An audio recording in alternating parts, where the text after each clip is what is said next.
So, today is around the 5th day of Sesshin, Wednesday, right in the middle. Maybe a little past the middle, actually. Because tomorrow is our last full day. So you guys have been just incredible students. On time, in the Zendo, working hard, sitting hard. It'll pay off, I promise. But it's hard work.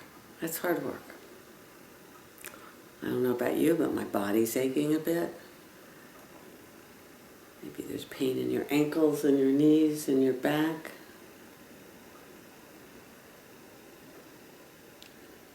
So, today and tomorrow, and then we go home. So sit strong and make the most of the last couple of days. That's where the payoff really is, because by now, your minds have settled. Maybe you don't even notice that they've settled, because thoughts keep getting generated in our minds. But in fact, your minds have settled. There's more space. There's less compulsion, less need to distract yourselves, find ways to keep busy, more allowing of what's happening to just happen. So pay attention, keep practicing, don't stop. So I am talking today about the 5th chapter in the Diamond Sutra. This is a really difficult chapter, and so Echo and I decided we'd both talk about it. See if we could make it accessible to you. I was really having a interesting response to Tan Sui's talk yesterday. You know, we've been troubled with fruit flies in the fruit. And one day I went to look for the grapes. They were hidden away in the refrigerator, and I thought, oh, the poor flies, they're not going to get anything to eat. And then the next day, I was instructed to throw the bananas away because they were covered with fruit flies, and they might be laying eggs in the bananas. So I did have a passing thought that, well, eggs were probably protein and wouldn't hurt us. But then I thought, but they get to eat all the bananas if I throw them out. So we've had a relationship with fruit flies all week. It's nice to think of them as part of the Dharma body, part of what we recognize as the Buddha, the fruit flies. They're so tiny.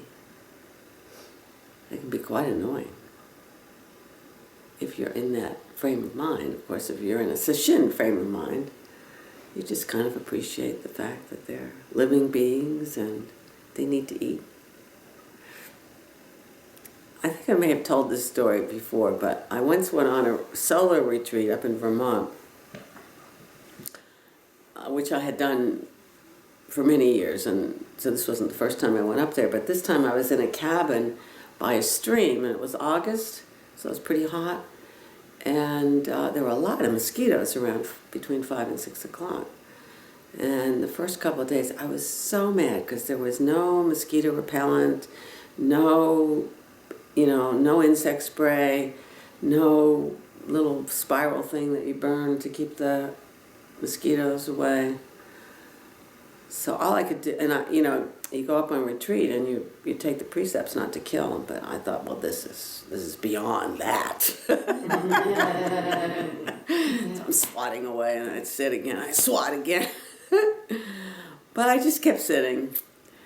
And sometime towards Wednesday, I would guess, I noticed I wasn't swatting the mosquitoes anymore, and they weren't bothering me. And I looked down, and one was in fact actually, feasting on my flesh. I thought, well, I can share. So that's the kind of thought that only comes in sesshin. I have to admit, I don't really.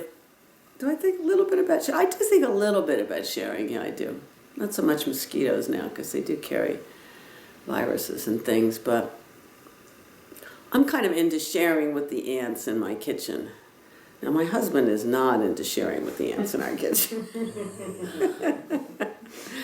I don't really mind if they crawl around a bit, as long as there's not too many of them. Share my whatever I didn't clean up properly. They are the Buddha. They really are the Buddha. So, I want to read you the 5th sutra. I mean, the 5th chapter of the Diamond Sutra.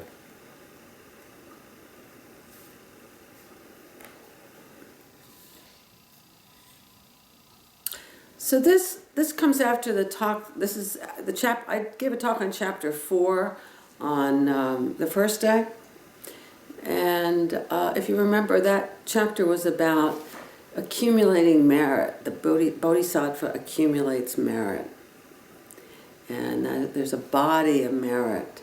Now, merit is accumulated through acts of generosity and compassion and kindness. So this comes after that, and this says, what do you think, Subhuti? Can the Tathagata be seen by means of the possession of attributes? Subhuti replied, no, indeed, Bhagavan, the Tathagata cannot be seen by means of the possession of attributes. And why not? Bhagavan, what the Tathagata says is the possession of attributes is no possession of attributes.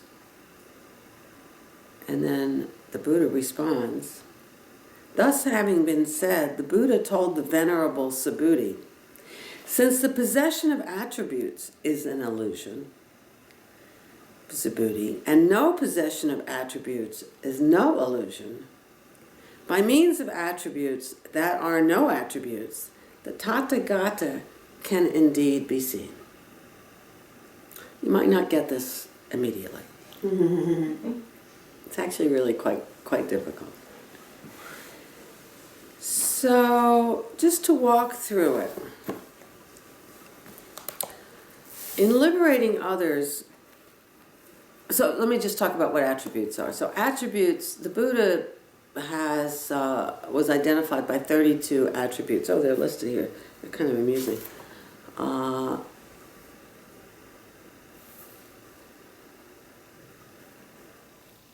Let's see. Oh, the Buddha's physical body was said to include a set of 32 attributes that included a protuberance on top of his head, a curl between his brows, long earlobes, blue eyes, skin the color of burnished gold, arms that hung down to his knees, flat feet, a retractable penis, 32 attributes in all, each of which was acquired as the result of 100 acts of merit performed over the course of 3 infinitely long kalpas.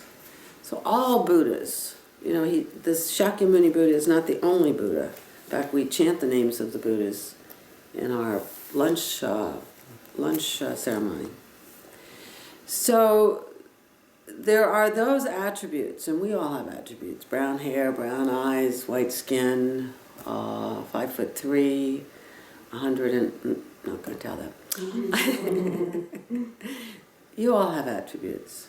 So, are we the Buddha because of our attributes? So this says absolutely not. Those Buddha's attributes had nothing to do with being the Buddha. Nothing to do with being the Buddha. I'm going to work my way towards what they're talking about.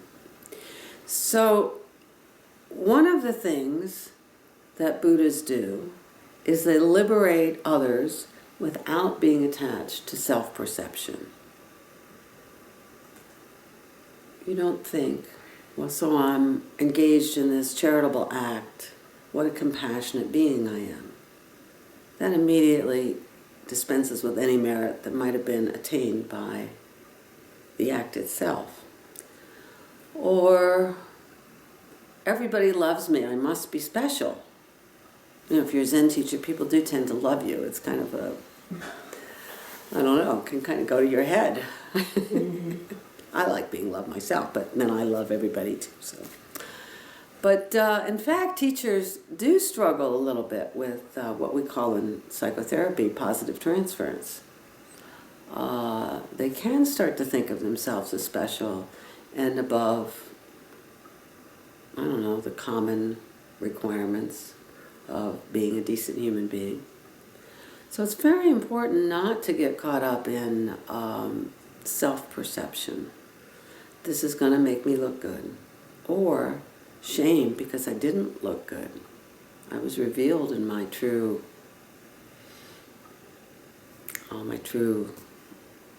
weaknesses and fallibilities. Those are really important things to notice about yourself, how much you want to look good, how important it is. And to really try to work with that as part of your practice, letting go of looking good and allowing yourself to make mistakes. We do a lot of forms up here. All those rituals all have to be done exactly right. Echo is really good at forms. No, you are. You're better than me. So, getting them wrong is part of the practice. If you didn't get them wrong, you wouldn't get to work with being wrong. And you get to take that back into your life. You know, messed up. Can't get this. I mess it up every time I do it. Is this the ching time or the bong time?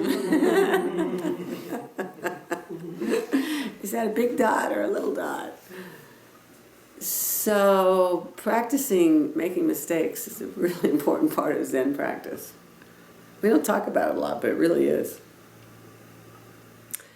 So a self-perception of being perfect is really a problem. It's really a problem, and that's why it's so valuable that people have called it different things, but that encasing that we have around ourselves when we begin to practice starts to fall away, and we become much more vulnerable because we can be seen in our vulnerability. We can connect in our vulnerability. We can even love ourselves, our vulnerable selves, as we let that casing fall away. Y'all know what I'm talking about when I say casing? Yeah. It's so important to let it drop away. Anyway, you don't have a choice. It goes whether you want to hold on to it or not. So what is this body of merit that you accumulate by doing compassionate, loving, charitable, or generous acts and words? It collects into this body of merit that's immeasurable. So I was thinking about, well, what is that? And think about it. You can kind of get it if you think about, first of all, we're all one body, right? We talked about that multiple times. So you work within that one body, you are still a form, and you can do charitable, or I don't like the word charitable so much as generous. You can be generous. You can do generous acts and compassionate acts. And every time you speak a generous word or do a generous act, it has ripple effects throughout the one body. So, I'm generous to you.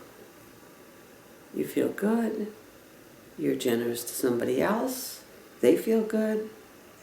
That person is generous to two people. And it continues to ripple on and on and on throughout the one body, throughout the universe. Not ever stopping. Those ripples continue and continue and continue. That is the body of merit. The immeasurable body of merit. It feels good too. So you're reinforced to do it again. And you can feel when you move into a state of delusion,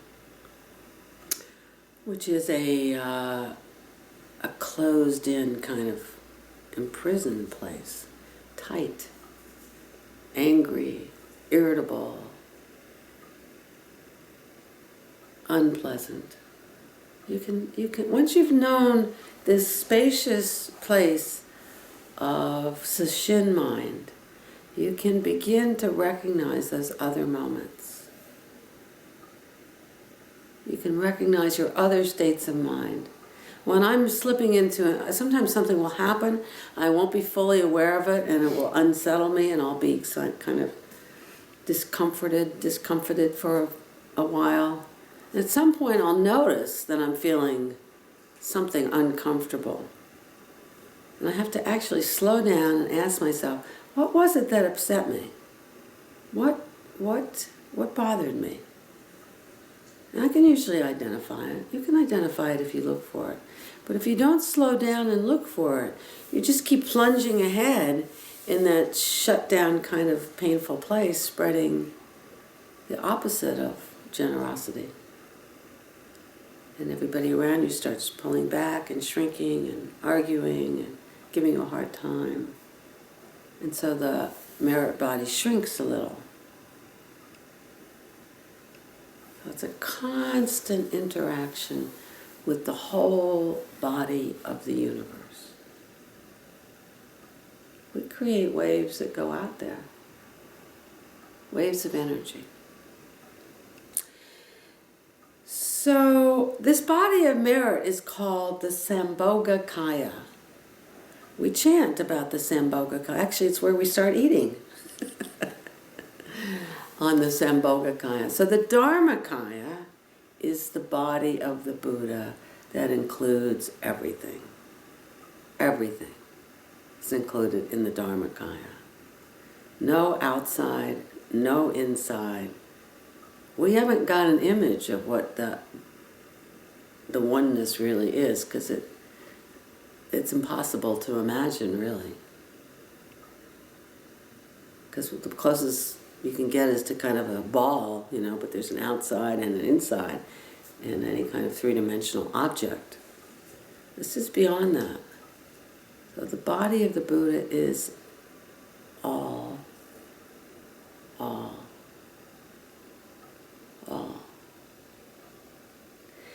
And then,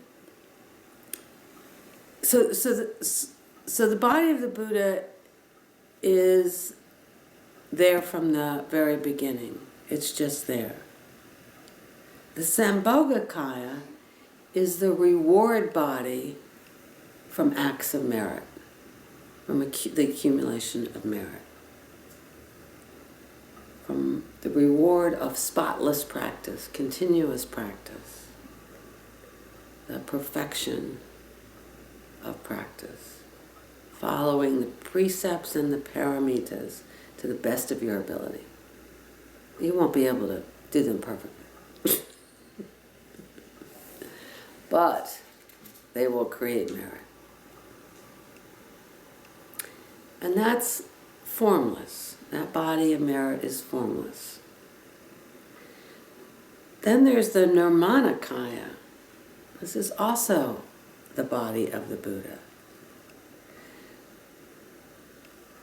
The Nirmanakaya are all the manifestations in the physical realm of the Buddha, and also in the non-physical realm.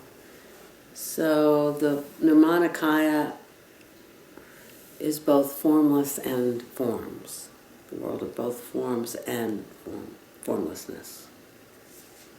And we chant the Nirmana. We mentioned the Nirmanakaya too in our lunchtime chant.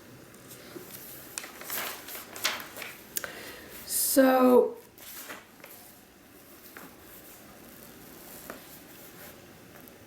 what do you think, Subhuti? Can the Tathagata be seen by means of the possession of attributes? What is it if it's not seen by attributes? What is the Buddha if we can't see him by attributes? Everything we sense, that we know, is through the attributes. Our whole perception system is about perceiving attributes. So no attributes is kind of mysterious.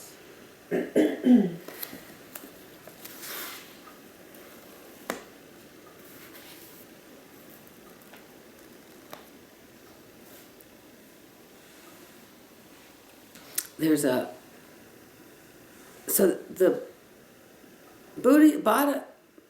body of the Buddha has no form. This is from Sufa, this is a quote from Sufa. The Buddha's incarnated body is like an image that appears and disappears in a mirror. His real body is like the mirror's basic ability to reflect. The Buddha doesn't talk about emptiness here, only the absence of attributes in order to break through appearances.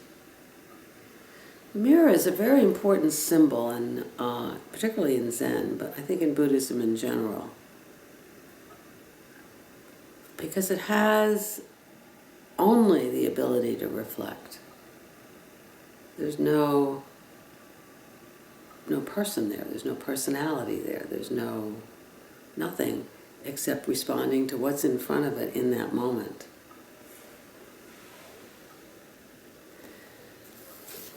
So the Buddha in this chapter, when he's talking about no attributes, he wants us to recognize the impermanent owner of this impermanent body.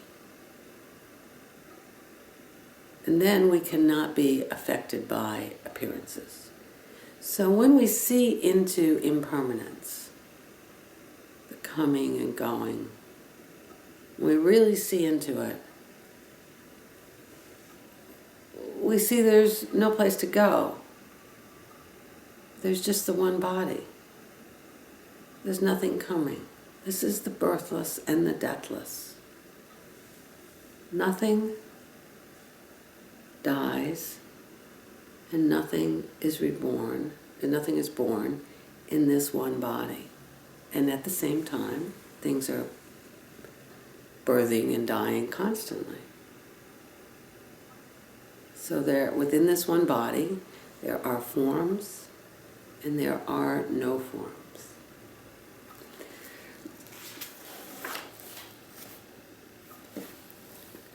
So Subhuti replies, "No, indeed, Bhagavan, the Tathagata cannot be seen by means of the possession of attributes." And why not?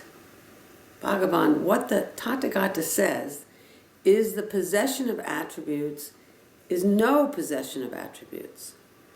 So the attributes themselves are kind of an illusion. They're passing. We get older and older, and all of our attributes change. A new baby is born. It's got wonderful attributes, soft skin, smells good, cuddly little thing. But every day he changes, every moment he changes. So he's got attributes in the relative world. We see all these wonderful attributes. But in the ultimate, in the absolute world, he's just part of this one body. And the no attributes. So what is this that he's talking about with no attributes?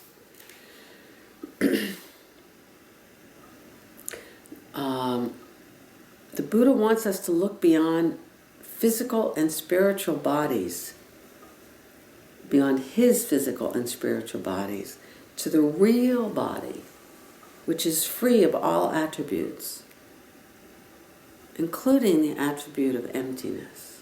So I'm going to come back to that in a moment. But what is that? So in an amazing way, we now have physics to support what the Buddha saw 2,500 years ago. The real body is the flow of energy, constantly flowing through everything.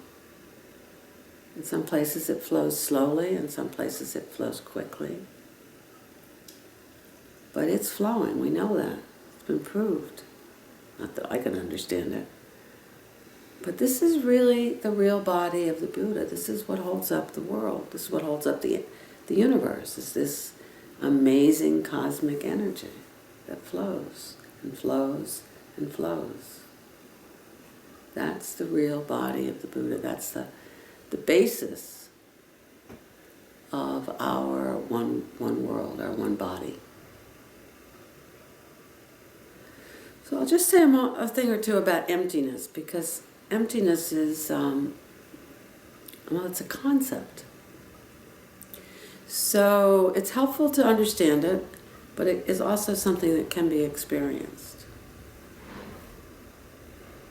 Emptiness is seeing clearly that all forms are part of the one body. And as such, they're completely interdependent on everything else. So take the flowers on the altar. Right now they're an object sitting on the altar looking quite beautiful, colorful, fresh. Thank you, Eka. But they grew in the earth, in the garden. They were picked, cut, placed in the vase. They came from a seed. They were watered by the rain and fostered by the sun, weeded by the people who live here.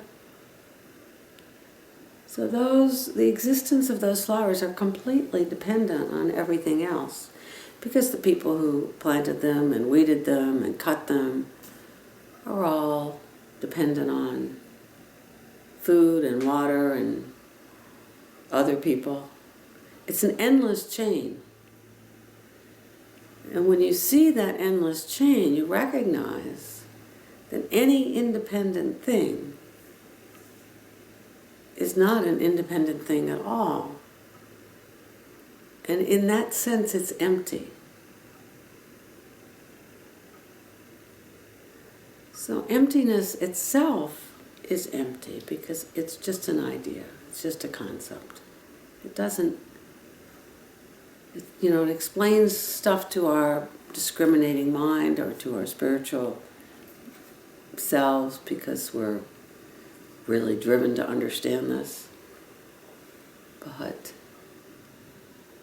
the important part is just recognizing that each moment is a new moment, and that we can just respond to that moment without any preconception of what that moment means or does or what's in it.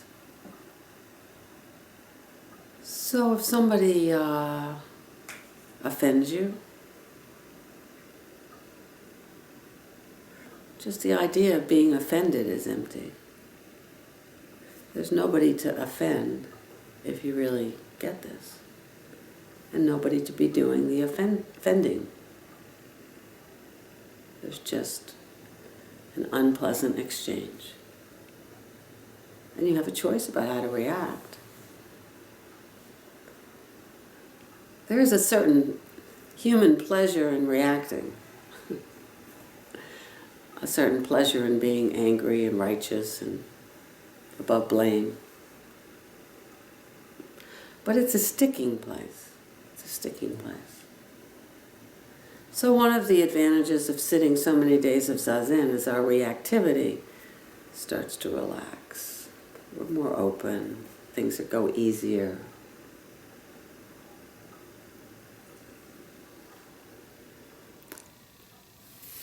Ordinary people only see the physical body. They do not see the Dharma body. Thus, they cannot practice generosity without focusing on appearances. They cannot practice equanimity in all places. and they cannot respect all beings. So now respecting all beings can be quite difficult. You know, there's the fruit flies, which is one level, but there's also, you know, there are people, one person in particular comes to mind, but I really don't want to introduce him. So it's really hard to practice all the time with this state of mind. That's why I am so addicted to doing sessions, because I can't stay in this equanimous place all the time. You know, I go home and eventually I start fighting with my husband again. Poor guy. Or somebody. Somebody will get me mad. So I have to keep coming back and coming back and coming back to these long sits where my mind can really settle and I can feel deeply connected to the real body of the Buddha.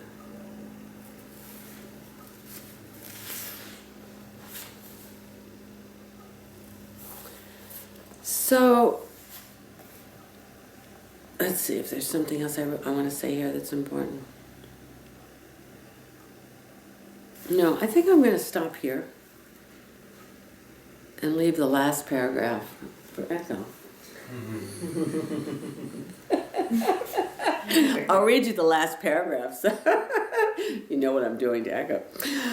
Thus, this having been said, the Buddha told the Venerable Subhuti, since the possession of attributes is an illusion, Subhuti, and no possession of attributes is no illusion, by means of attributes that are no attributes, the Tathagata can indeed be seen.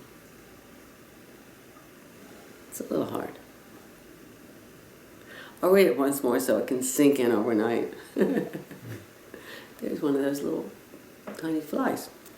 This having been said, the Buddha told the Venerable Subhuti, since the possession of attributes is an illusion, and no possession of attributes is no illusion, by means of attributes that are no attributes, Tathagata can indeed be seen. Just think about that flow of energy. So I just wanted to, I know this is kind of advanced and difficult for some of you who are just getting started. So I kind of apologize for that, but I wanted to just take a moment to explain why we're doing this. The talks that we give in the Zendo are really directed to newcomers who are first-timers, who have almost little or no experience of sitting or have been sitting for a brief period of time. We've got newcomers coming in all the time. And I realized that there was no place where we were really studying. And I decided we needed to make our sessions a place of deeper study and more complex texts.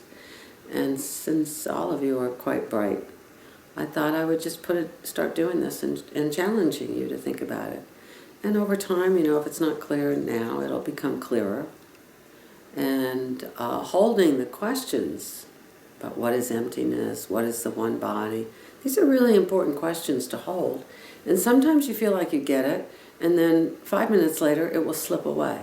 And that's okay too, that's kind of the way it is. It'll come back, because you'll keep sitting into it more deeply. So I encourage you to just stay with it. Keep struggling to understand. It's okay. Thank you for your attention.